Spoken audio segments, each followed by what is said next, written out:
Hello, Movie News Cast family, and welcome back to the channel. In the past 24 hours, we've received the heartbreaking news of the loss of some truly remarkable individuals. Today's episode is a tribute to their incredible legacies. Dr. Kelly Powers, a professional who contributed her expertise on various Fox News shows, has died. She was 45. The physician and surgeon died on Sunday, December 1, after battling brain cancer, which she was first diagnosed with in 2020. She was a brave and beautiful soul who could make friends anywhere she went.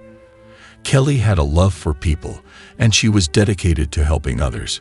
Read an obituary in her honor. She held many hobbies including gardening, surfing, ballet, biking, running, horseback riding, travel, and several more activities.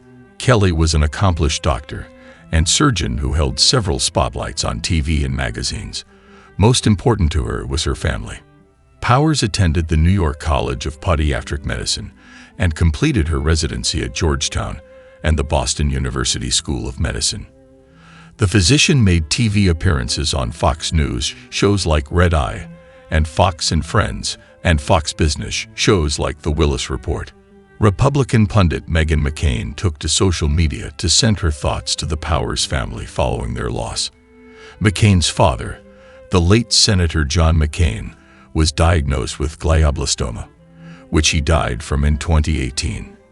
Dr. Powers is survived by her husband, Stephen Dahl, her son Bennett, her parents, and her mother and father-in-laws Daniel and Lorraine Dahl. Scott L. Schwartz, the actor-cum-professional wrestler best known for playing Bruiser in the Ocean's movie franchise, died November 26 at his home in Covington, LA. He was 65. Schwartz made his Ocean's debut in the first installment by pretending to pummel George Clooney's Danny Ocean behind closed doors. He would go on to reprise his role in Ocean's 12 and Ocean's 13. Born on March 16, 1959, in Philadelphia, Schwartz started out as a pro wrestler under the ring names of the Israeli Commando and Giant David before trying out his moves in Hollywood as both a stuntman and a battle for hire. His TV credits include Star Trek, Deep Space Nine, Martial Law, Angel, Nash Bridges, Castle, The Mentalist, The Young and the Restless, and Buffy the Vampire Slayer. Besides Oceans, he also appeared in the films Fun with Dick and Jane, Starsky and Hutch, and The Scorpion King. Schwartz was described by those close to him as a jolly person, so full of life, a foodie and travel aficionado. When he wasn't acting, wrestling, or telling jokes, he spent his time visiting children with cancer at hospitals. Adam Sandler, assistant director and producer for Steven Spielberg, Martin Scorsese, and Paul Thomas Anderson, dies at 57. Adam Sandler, a respected assistant director and producer for filmmakers including Steven Spielberg, Martin Scorsese, Paul Thomas Anderson, Alejandro Inarritu, and Ridley Scott, died Wednesday of thyroid cancer in Studio City. He was 57. Most recently, Sandler served as producer and assistant director on Anderson's upcoming Warner Bros. Film starring Leonardo DiCaprio. He was part of the producing team for Anderson's Licorice Pizza, which was nominated for a Best Picture Oscar. Born in the UK, Sandler got his start assisting on films such as Who Framed Roger Rabbit, before moving into assistant directing. He was third assistant director on Spielberg's Indiana Jones and The Last Crusade, and continued working with the director on numerous films, including West Side Story, Ready Player One, Lincoln, Munich, and War of the Worlds. Spielberg remembered Sandler in a statement, saying, "The job title assistant director is insufficient to describe what Adam Sandler was to me and the contribution he made to my films. Just as my left arm is more than just an assistant to my right." He worked as AD and producer, and he performed both of those tasks with equal measures of devotion. He loved making movies. He loved being on the set. It was his gridiron. Sandler's films with Ridley Scott included Black Hawk Down, Kingdom of Heaven, Gladiator, and G.I. Jane. With Alejandro Inarritu, he served as second unit and assistant director on The Revenant, and was part of the DGA award-winning directing team. He also worked on Birdman. He is survived by his wife Carmen Ruiz de Hudobro, his children Olivia and Bosco, and his brother Mark Somner. A DGA scholarship in his name will be established with donation details forthcoming. Dale Hamer, a veteran NFL official who later served as a replay official, has passed away at the age of 87. Hamer died on Friday. He began his career as an NFL official in 1978 and went on to work over 400 games, including 20 playoff games and 2 Super Bowls. Hamer's career in the NFL spanned several decades, beginning in 1978 as a head linesman. He was promoted to referee in 1989, following the retirement of longtime official Fred Silva. In 1995, Hamer was forced to take a medical leave due to a heart condition, which was diagnosed as aortic stenosis and calcification of his heart valve. After undergoing surgery to replace his aortic valve, Hamer made a remarkable return to officiating in 1996. He continued to work as a referee, earning respect for his professionalism, and later returned to the head linesman position in 1998, working on the crews of Larry Nemers and Bernie Kukar. Hamer retired as an on-field official after the 2001 NFL season, but remained involved in the league as a replay official. One of the most memorable moments of Hamer's career came during a playoff game between the Eagles and Saints, when he became unintentionally involved in a fight among players, adding a memorable moment to the Pat Summerall/John Madden broadcast partnership. During a playoff game between the Eagles and Saints following the 1992 season, a scuffle broke out after the Saints scored and kicked off. The Eagles downed the punt in the end zone, leading to a chaotic pileup. As tensions flared, Hamer and fellow official Williams rushed into the fray to break things up. However, Hamer was caught in the middle and came out of the scuffle with his hat missing and scrapes on his face. Racing pioneer, motorcycle Mary McKee dies at 87. Mary McKee, a female racing pioneer and the subject of the new documentary Motorcycle Mary, has died, her family said. She was 87. McKee's unparalleled achievements in off-road racing and motorcycle racing have inspired generations of athletes that followed in her footsteps, her family said in a statement. The family said Miss G died of complications from a stroke at her home in Gardnerville, Nevada on Wednesday. The short documentary, Motorcycle Mary, was released on ESPN's YouTube channel Thursday. 7-time Formula One champion Lewis Hamilton was an executive producer on the film. Its premiere was at the Tribeca Festival in June. Mary embodied resilience, grace, and optimism, McKee's family wrote on social media. She was a historic athlete and a motorsports pioneer who embraced life's challenges, cared deeply for others, and made time to brighten the lives of those around her. While we are deeply saddened by this loss, we are comforted knowing that her light will continue to shine in everyone she touched. McKee had an accomplished racing resume, first in auto racing and later in motorcycle racing. She became the first person, man or woman, to complete solo the grueling Baga 500 off-road race in Mexico, which she did in 1975. The film about her was directed by Haley Watson. Two-time Oscar winner Ben Proudfoot was an executive producer. Gail Henley of 1948 USC Baseball National Championship team dies. Gail Henley, who was a member of USC Baseball's first ever national championship squad in 1948, passed away at the age of 96 on Monday, November 25, in Laverne, Calif. Henley was an outfielder for the 1948 title team and went on to have an extensive career in professional baseball as a player and then coach. Henley was born in Wichita, Kansas, but grew up in Los Angeles and graduated from Inglewood High School before coming to USC. He starred as a right fielder for the 1948 squad and batted over .400 for the season. In only the second year of the College World Series, the Trojans defeated the Yale Bulldogs and their first baseman George Bush to claim the crown. While Henley's teammates celebrated and traveled back to Southern California, Henley was on his way to Minneapolis. He had signed with the New York Giants area scout, Dutch Ruther, on a 3-year triple-A contract. Fresh from winning college baseball's national championship, the 19-year-old was playing at the top level of the minor leagues. Henley ended up making his big league debut with the Pittsburgh Pirates in 1954 and appeared in 14 games that year. He played just that season in the bigs after injuries derailed his career, but he transitioned into coaching and front office work, as he was a manager and scout for 50 years. He ran teams in the Detroit Tigers minor league system from 1961 to 66. Former Towson men's lacrosse coach Carl Runk dies at 88. He led the Tigers to the 1974 Division I National Championship.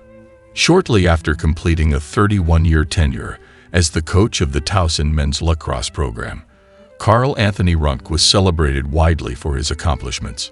He was inducted into the Towson Hall of Fame in 2007, the Intercollegiate Men's Lacrosse Coaches Association Hall of Fame in 2018, the University of Arizona Men's Lacrosse Hall of Fame in 2019, and received the John F. Stedman Lifetime Achievement Award from the Maryland State Athletic Hall of Fame in 2022.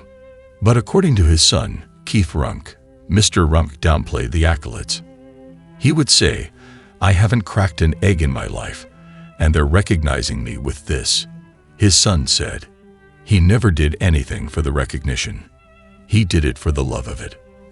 Mr. Runk, who shepherded the Tigers from NCAA Division II to Division I status and the 1974 Division I National Championship, died Sunday of pancreatic cancer at his home in Baltimore. He was 88.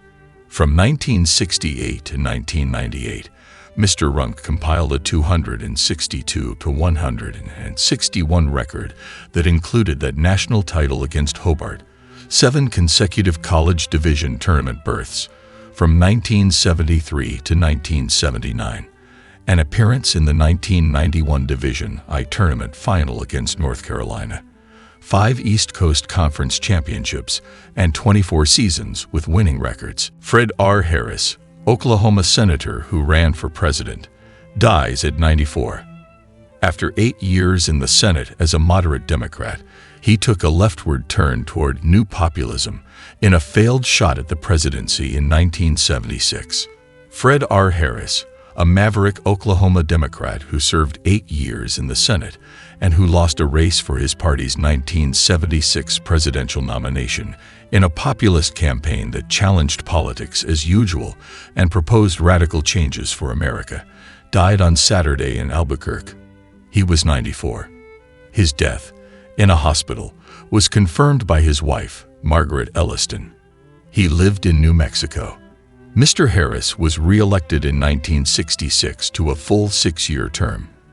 In 1968, as anti-war protests disrupted the Democratic National Convention in Chicago, Mr. Humphrey considered him for a running mate, but instead chose Senator Edmund S. Muskie of Maine. They lost the election to the Republicans, Richard M. Nixon and Spiro T. Agnew. Mr. Harris wrote nearly a score of books, mostly on politics, including The New Populism, 1973, and America's Democracy, The Ideal and the Reality, 1986. He also wrote several novels and 2 memoirs, Does People Do It?, 2008, and Potomac Fever, 1977, which suggested people should, like snakes, shed their skin every now and then. Michael Villela, the actor known for playing Killer Russ Thorne in the Slumber Party Massacre, has died. He was 84. The actor's daughter, Chloe Villela, announced her father's death Saturday on Facebook. "May you rest in peace, Daddy," she wrote with a photo of her dad displayed next to a burning candle. Michael died of multiple organ failure following more than a month in the hospital, according to TMZ. Playing power drill-wielding Killer Russ Thorne, Michael made his on-screen debut in co-writer/director Amy Holden Jones' Slumber Party Massacre, which was conceived by co-writer and feminist activist Rita Mae Brown as a slasher parody, but was ultimately filmed as a straightforward horror. The movie has inspired a cult following, as well as multiple sequels and spin-offs over the years. Michael has also appeared in such films as Love Letters, Gotham, and Wild Orchid, as well as episodes of Amazing Stories and Getting Away with Murder. The actor is survived by his daughter and ex-wife. Quincy Jones, legendary music producer who worked with Frank Sinatra and Michael Jackson, dies at 91. Jones died on Sunday, November 3 at his home in Los Angeles, surrounded by his family. Legendary musician Quincy Jones has died. He was 91. Jones' publicist, Arnold Robinson, confirmed to People that he died on Sunday, November 3 at his home in Los Angeles, surrounded by his family. The news was first reported by the Associated Press. Tonight, with full but broken hearts, we must share the news of our father and brother Quincy Jones' passing, the family said in a statement. And although this is an incredible loss for our family, we celebrate the great life that he lived and know there will never be another like him. He is truly one of a kind, and we will miss him dearly. We take comfort and immense pride in knowing that the love and joy that were the essence of his being was shared with the world through all that he created. Through his music and his boundless love, Quincy Jones' heart will beat for eternity. Jones was married 3 times, to Jerry Caldwell from 1957 to 1966, to Ulla Andersson, a Swedish actress, from 1967 to 1974, and from 1974 to 1990, to the Mod Squad actress Peggy Lipton, with whom he shared daughters Rashida and Kadada. From 1991 to 1995, he was in a relationship with actress Nastasia Kinski, with whom he shared daughter Kenya, a model. Although his output slowed in later years, Jones, a lifelong activist and supporter of Martin Luther King Jr., continued to contribute to charitable causes and worked on the soundtrack to the 2024 film Lola. As far as retirement, in 2018, he told GQ that he was only getting warmed up. "I feel like a child, man," he said. "I'm just starting." Ex-Kelley Blue Book publisher Bob Kelley dies at 96. Bob Kelley, former publisher of the Kelley Blue Book, long considered the Bible of used car valuation, has died at age 96, the Irvine-based company announced Monday. For a time, he was the most knowledgeable used car mind in the post-war United States. Charlie Vogelheim, Kelley's son-in-law and also a former Kelley Blue Book editor, said in a statement, he'd drive home at night in the oldest car on the lot just to better understand why it hadn't sold.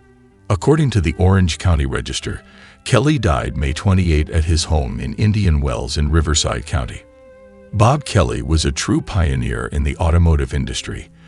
Kelley Blue Book president Steve Lyons said in a statement, his legacy extends far beyond the pages of Kelley Blue Book. From its humble beginnings to the comprehensive online resource we know today, Bob's impact has been immeasurable. As we honor Bob's memory, we also recognize our responsibility to continue building on his legacy.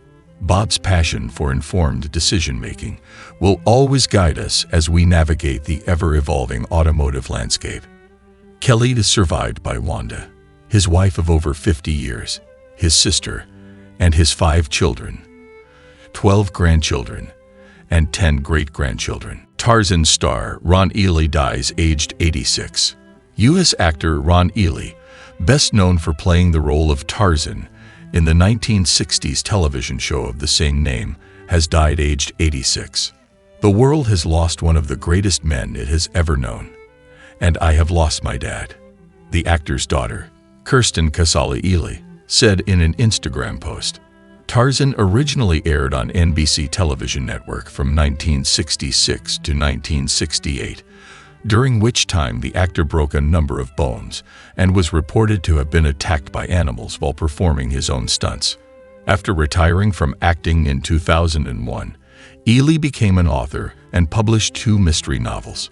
Ely made a brief return to acting for one television film, Expecting Amish, in 2014, where he played an Amish elder.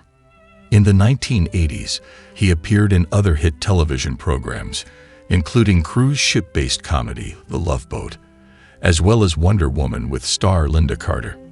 Born in Texas in 1938, Ely went on to marry his high school sweetheart in 1959, before divorcing 2 years later. Edward S. Feldman, Oscar-nominated witness producer, dies at 91.